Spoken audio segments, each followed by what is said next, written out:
खुलुमबाय स्टुडिअ दं आङो राकेश रामसियारि। दिनैनि साना बर' माहारिनि थाखाय जोबोदनो गोजोनथाव सान आरो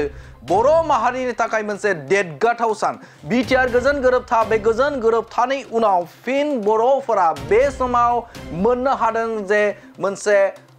हादों गोग्गाथाव मर्यादा। बर' फरायसा सान महरै थामहिनबा दिनैनि सानखौ छात्र दिवस थामहिनबा फरायसा सान महरै बड'फानि जे जोनोम सान थामहिनबा बर' हारिनि बिफा उपेन्द्रनाथ ब्रह्मनि जोनोम सानखौ लोब्बा लाखिनानै आसाम नाङैनो 31 मार्चखौ बे समाव फरायसा सान महरै एबा छात्र दिवस महरै फालिनाय जादों आरो थिग बेबायदिनो गुबुन गुबुन जायगाफोराव आसामनि खना खनला जे गुबुन गुबुन जायगाफोराव बे समाव आसाम सोरखारनि बिथोन बायदि बे समाव बा सोरखारनि बिथोन बायदि फोसावनाय लेखा गुबुन गुबुन जायगाफोराव दिनै छात्र दिवस एबा फरायसा सानखौ फालिनायखौ नुनो मोनदों आरो बेजोंनो लोब्बा लाखिनानै दिनैबो थुलुंगाफुरियाव थामहिनबा क'क्राझार जिल्लानि बेन्दोङाव थानाय बड'फानि जे मांखरसालि थुलुंगाफुरि बे थुलुंगाफुरियाव दुलाराय बर' फरायसा आफादा गाजा गोमजायै बे समाव बिथांमोना जे छात्र दिवस बा फरायसा सानखौ फालिनायखौ नुनो मोनदों आरो बे हाबाफारियावनो दुलाराय बर' फरायसा आफादनि आफादगिरि बिथां दिपेन बर' बे दिपेन बर'आ बाहागो लानानै माखासे बाथ्रा बुंनायखौ नुनो मोनदों। बिथाङा बर' हारिनि जे बिफा बे बर' हारिनि बिफा उपेन्द्रनाथ ब्रह्म बे उपेन्द्रनाथ ब्रह्मआ बर' हारिजों लोगोसे गुबुन गुबुन हारि माहारिनि थाखाय बिथाङा खामानि मावदोंमोन, गुबुन गुबुन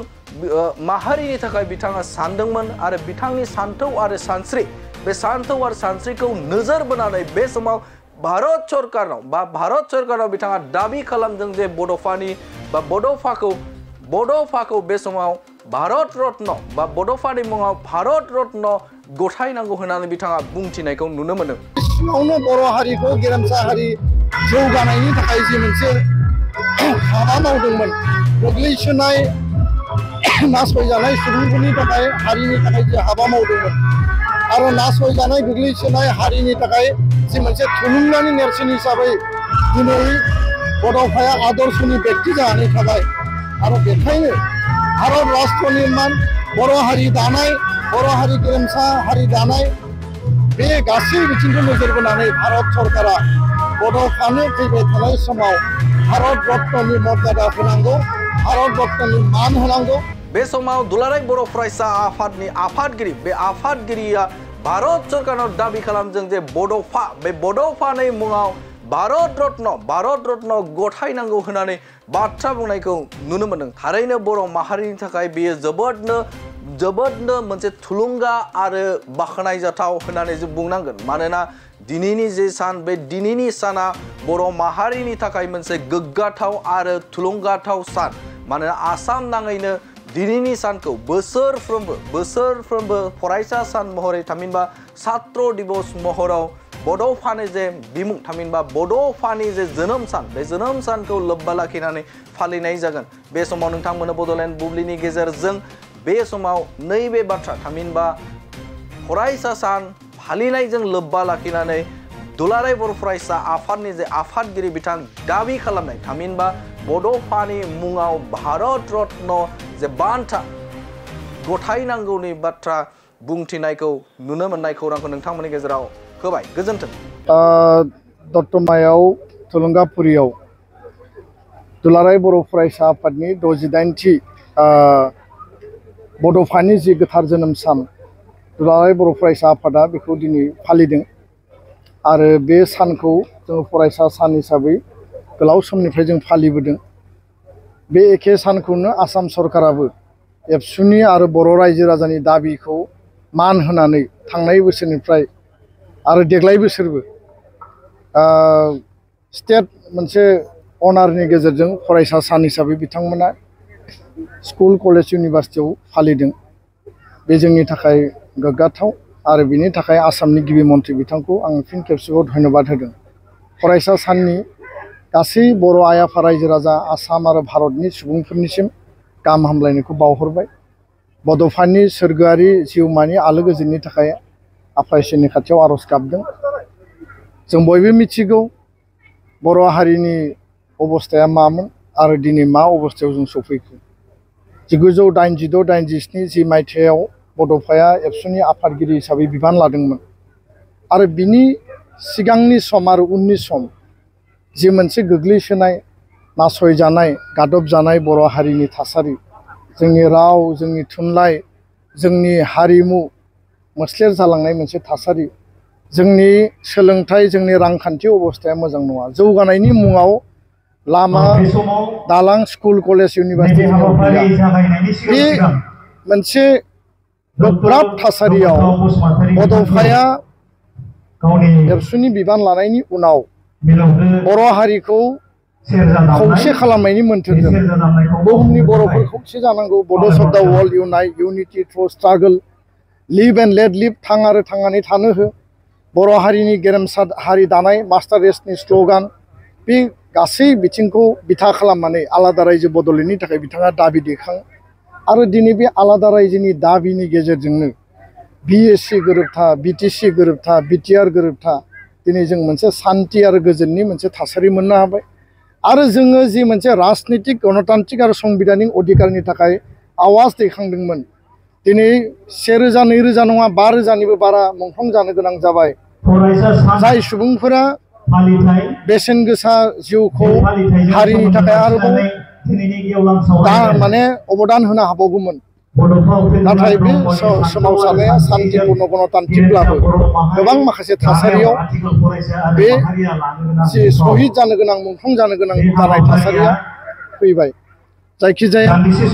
बड'फानि जि मोनसे आदर्श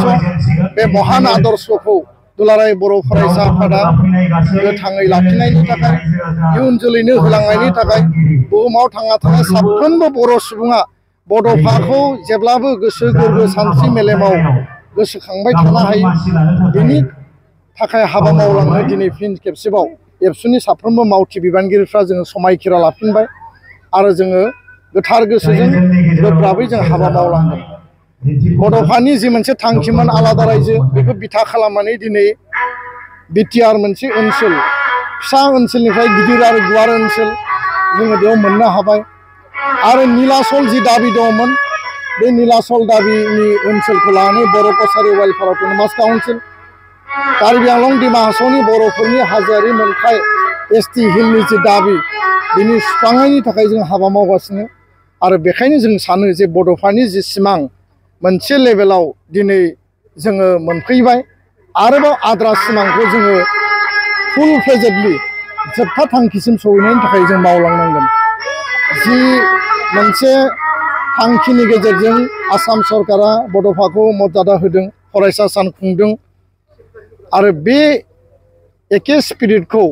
जोङो नोजोर बोनानै दुलाराय बर' फरायसा आफादा बर' हारिया आरो दिनैनि बे जोनोम सान खुंनायनि गेजेरजों आसाम माने बासिनि जानानै भारत सरकारखौ दाबि दैखांदों भारत सरकारखौ जोङो आपिल खालामदों जे भारत हादरनि दानायनि थाखाय भारत हादरनि सिङावनो मोनसे आलादा रायजो मोननांगौनि दाबिजों गणतान्त्रिक आरो अहिंसा आरो शान्तिपूर्ण मोनसे मोन्थोरजों बड'फाया जे बर' हारि दानायनि थाखाय भारतनि सिङावनो बर' हारिखौ गेरेमसा हारि जौगानायनि थाखाय जे मोनसे हाबा मावदोंमोन गोग्लैसोनाय नासयजानाय सुबुंफोरनि थाखाय हारिनि थाखाय जे हाबा मावदोंमोन आरो नासयजानाय गोग्लैसोनाय हारिनि थाखाय जि मोनसे थुलुंगानि नेरसोन हिसाबै दिनै बड'फाया आदर्शनि बेक्ति जानानै थाबाय आरो बेखायनो भारत राष्ट्र निर्माण बर' हारि दानाय बर' हारि गेरेमसा हारि दानाय बे गासै बिथिंखौ नोजोर बोनानै भारत सरकारा बड'फानो फैबाय थानाय समाव भारत रत्ननि मर्यादा होनांगौ भारत रत्ननि मान होनांगौ जेरैबायदि काश्मीरनिफ्राय कन्याकुमारी गुजरातनिफ्राय नोङो माने अरुणाचलसिम गोबां व्यक्तित्व राष्ट्र निर्माणाव जड़ित थानाय मानसिफोरनि जेरैबायदि भारत रत्न होदों बड'फायाबो भारतनि हारि हारिसाफोरनि गोग्लैसोनायनि थाखाय आवाज दैखांदोंमोन आरो भारत राष्ट्र निर्माणनि थाखायनो बिथाङाबो हाबा मावदोंमोन बेखायनो भारत रत्न बे दाबिखौ दिनै जों दैखांबाय उननि समाव जोङो बेनि थाखाय हाबा मावगोन गोजोन्थों मुम्बाइनिफ्राय बड'फाजों बै समाव जार्नालिस्ट हिसाबै खामानि मावनाय मानगोनां सिनियर आरो भेटेरान जार्नालिस्ट रुपा सिनाय बिथाङा दिनै जोंनि गेजेराव दङ गाहाय आलासि महरै बिटिआरनि चिफ मानगोनां प्रमद बर' बिथाङा बाहागो लागोन आसामनि केबिनेट मन्त्रि उरखाव ब्रह्म बिथाङा बाहागो लागोन आरो गोबां आलासि बर' थुनलाइ आफादनि मानगोनां आफादगिरि डक्टर सुरभ नार्जारि गुबुन गुबुन आलासिफ्रा दिनै बेयाव बाहागो लागोन आरो सारा आसामावनो दिनै फरायसा सानखौ गाजा गोमजायै फालिदों। नोंथांमोना गावबा गावनि गथ'खौ सासे राफोद गेलेगिरि खालामनो गोसो दं नामा? रायजोआरि हादरारि हादर गेजेर थाखोसिम गेलेगिरि खालामनो गोसो दंब्ला नोंथाङा गोबाव दा खालामसै। सासे राफोद रोंखा-राखा गेलेगिरि खालामनो थाखाय नोंथाङा जानजि खाफ्रादो आरो मुं थिसनहैदो। चिरां जिल्लानि सिङाव थानाय सोलिफु फोरोंसालि बल्लामगुरि काराटे एकाडेमि फोनांजाब राहा 8720903713 बड' हाउस काराटे एकाडेमि दलाइगाव फोनांजाब राहा 6900451157 बेंटल काराटे एकाडेमि फोनांजाब राहा 9678041226 बिरनगाव काराटे एकाडेमि फोनांजाब राहा 6901341656 आरो दालिगाव काराटे एकाडेमि फोनांजाब राहा 8720903713 बैफोर मख'नाय सोलोंसालिनिफ्राय सिगांनिफ्रायनो रायजोआरि हादरारि हादर गेजेरारि थाखोनिफ्राय बान्था मोननो हानाय सोलोंसाफोर मोननो हाबोनाय सोलोंसालि। बे मख'नाय फोरोंसालियाव रोंगौथि गोनां फोरोंगिरिया फोरोंथाय होनानै नोंथांनि गथ'खौ सासे राफोद गेलेगिरि सोरजिनायाव मदद आरो जाफुंसार खालामगोन। अब्ला मानोथो गोबाव खालामनो, थाबैनो मुं थिसनहैदो।